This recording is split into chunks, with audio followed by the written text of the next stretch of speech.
Hello students, welcome to make classes. আমি কৈলাস চন্দ্র।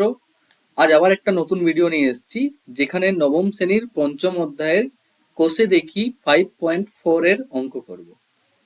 তোমরা 61 page খুলে রেখো এবং আমার সাথে সাথে তোমরাও প্র্যাকটিস করো। কোষে দেখি 5.4 এর 5 দাগের অঙ্ক দেখো।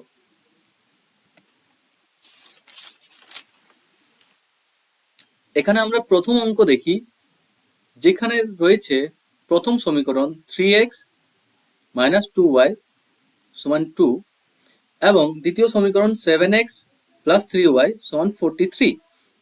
তাহলে এই সমীকরণ দুটির আমরা তুলনামূলক পদ্ধতিতে সমাধান করব।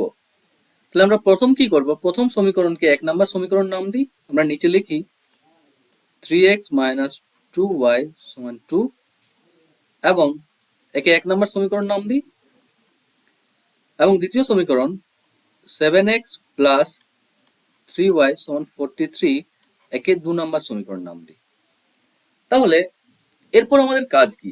আমাদের এরপর কাজ হলো যে দুটি সমীকরণে যে দুটি চলরাশি রয়েছে বা ভেরিয়েবল রয়েছে, তাদের যে কোনো একটির দ্বারা অন্যটিকে প্রকাশ করা। অর্থাৎ আমি সহজভাবে বলি বা বুঝিয়ে বলি, যেমন কি করব, আমরা এক্স চলকে ওয়াই চলের মাধ্যমে প্রকাশ করব। ওয়াই চলের মাধ্যমে প্রকাশ করে পাই। তাহলে আমরা যদি প্রথম সমীকরণ দেখি, যেখানে কি ছিল 3x - 2y = 2, তাহলে এখানে আমরা কি করব, x চলটিকে y চলের মাধ্যমে প্রকাশ করব। অর্থাৎ কি, আমরা x এর মানটিকে বাঁ দিকে রাখবো এবং সমস্ত বাকি যা কিছু রয়েছে সমস্তগুলিকে সমানের ডান দিকে নিয়ে যাব। ঠিক আছে, তাহলে কি করব, বা 3x সমান এদিকে 2 ছিল, যদি আমি দেখি -2y, সেটা যদি সমানের এদিকে চলে যায় তাহলে কি হবে, +2y।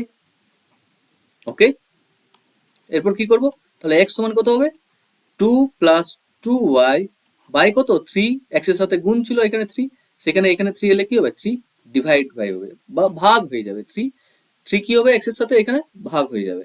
তাহলে এই সমীকরণটাকে আমরা কত নম্বর নাম দেব, 3 নম্বর নাম দেব। অর্থাৎ কি, x সমান 2 + 2y/3, এটা 3 নম্বর সমীকরণ। আবার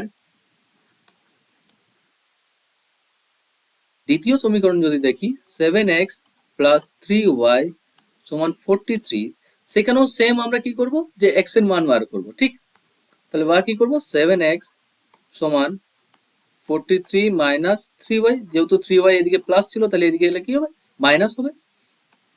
বা x সমান কত, 43 - 3y/7। তাহলে x এর মান এখানে কত বার হয়েছে, 43 - 3y/7। এটিকে আমরা 4 নম্বর সমীকরণ নাম দেবো। এরপর তোমরা দেখো যে দুটি সমীকরণ x এর ভ্যালু দ্বারা প্রকাশ হয়ে গেছে, তাই তো? তাহলে আমরা এখন কি করতে পারি, এই যে x, যেহেতু বাঁ দিকে দুটিরই x সমান x, অর্থাৎ x, তাহলে আমাদের এখন কাজ কি, এখানেও রয়েছে x এবং এখানেও রয়েছে x, অর্থাৎ x এর ভ্যালু তো সমান।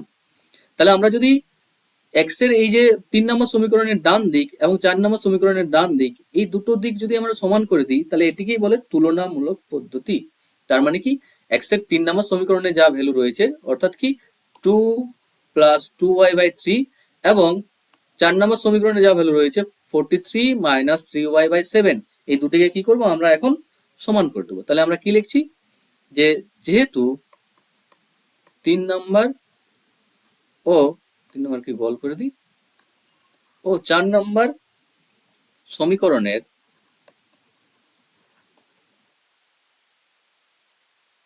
বাম দিক সমান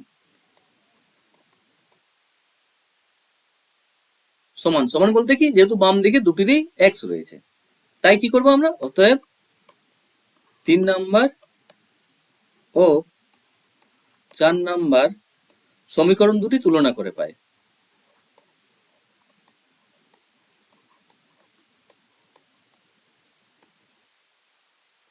তুলনা করে পাই, তাহলে আমরা কি লিখবো, 3 নম্বর সমীকরণের ডান দিকে কি ছিল, 2 + 2y/3 সমান কত হবে, 4 নম্বর সমীকরণের ডান দিকে যদি দেখি 43 - 3y/7।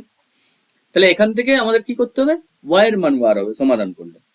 তাহলে আমরা কিভাবে গুণ করব, বা এই সমীকরণটা কিভাবে গুণ করব, কালার চেঞ্জ করে নিই। বা দেখছি এই যে 3, এখানে 3 কোথায় আছে, নিচে আছে, সেই 3 এর সাথে উপরের সমস্তটার গুণ হবে, এবং এখানে নিচে কি আছে, 7 আছে, 7 এর সাথে এই বাঁ দিকের উপরেরটা গুণ হবে। অর্থাৎ কি আমরা লিখতে পারি 7 ইন্টু 2 প্লাস 2y সমান 3 ইন্টু 43 মাইনাস 3y। ঠিক, বা একে কি করব, 7 দিয়ে প্রথমে 2 কে গুণ করি, তাহলে 7 দুগুণে কত, 14, প্লাস 7 ইন্টু 2y মানে 14y সমান সেম এখানেও গুণ করব 3 দিয়ে, 3 ইন্টু 43 মানে কত, 3 3 9, 4 3 12, 129 মাইনাস 3 ইন্টু 3y অর্থাৎ কত, 339y। এরপরের কাজ কি আমাদের, যেহেতু y এর মান বার করতে হবে, তাহলে আমাদের y এর ভ্যালুগুলোকে, সমস্ত ভ্যালুকে একদিকে নিয়ে আসতে হবে। তাহলে এখানে 14y অলরেডি আছেই, তাহলে মাইনাস 9y কে যদি আবার নিয়ে আসি এদিকে, তাহলে কি হবে, প্লাস 9y সমান এখানে কত ছিল, 129, 14 যদি ওইদিকে চলে যায় তাহলে মাইনাস 14, তাহলে 14y আর 9y এই দুটো মূল্য কত হয়েছে, তার 23y সমান 129 থেকে যদি 14 বিয়োগ করে দিই তাহলে কত হবে, 115 অর্থাৎ 115, বা y সমান কত হবে তাহলে 115, আর যেহেতু 23টা এদিকে y এর সাথে গুণ ছিল, তাই 23 এখানে আলে কি হবে, 23 ভাগ হয়ে যায়, তাহলে 115 ডিভাইডেড বাই 23 অর্থাৎ কত, 5। তাহলে অতএব কত, y সমান কত, 5। এরপরে আমাদের কাজ কি, y এর মান যে কোনো একটা সমীকরণে বসিয়ে আমরা x এর মান বার করবো, হয় 3 নম্বর সমীকরণ না হয় 4 নম্বর সমীকরণ। তাহলে আমরা দেখছি, আবার একটা কালার চেঞ্জ করে নিই,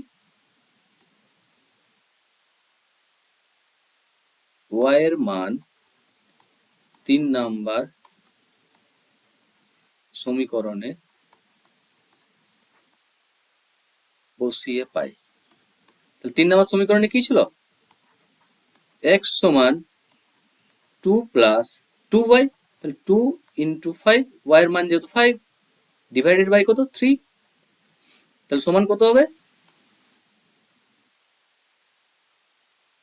2 প্লাস 5 ইন্টু 2 মানে 10 ডিভাইডেড বাই 3 অর্থাৎ 12/3 সমান কত, 4। অতএব x সমান কত, 4। তাহলে আমাদের সমাধান কি হলো, আমি এখানে লিখছি, অতএব নির্ণেয় সমাধান x সমান 4 আর y সমান কত বার হয়েছে, আমরা যদি আগের সমীকরণ দেখি যেখানে y এর মান বার হয়েছে কত, 5, তাহলে x সমান 4, y সমান 5, এটা অ্যান্সার। ঠিক, তোমরা বুঝে গেছো? যদি না বুঝে থাকো আবার ভিডিওটা আরেকবার প্লে করে দেখো, তাহলে খুব সহজেই বুঝতে পারবে। এইভাবে তোমরা 2 এর অঙ্কটি করো এবং 2 এর অঙ্কটিকে আবার কমেন্টে জানিও তার অ্যান্সার কত হয়েছে, এবং এটা অ্যান্সার জায়গা থেকে মিলিয়ে নিও। Thank you.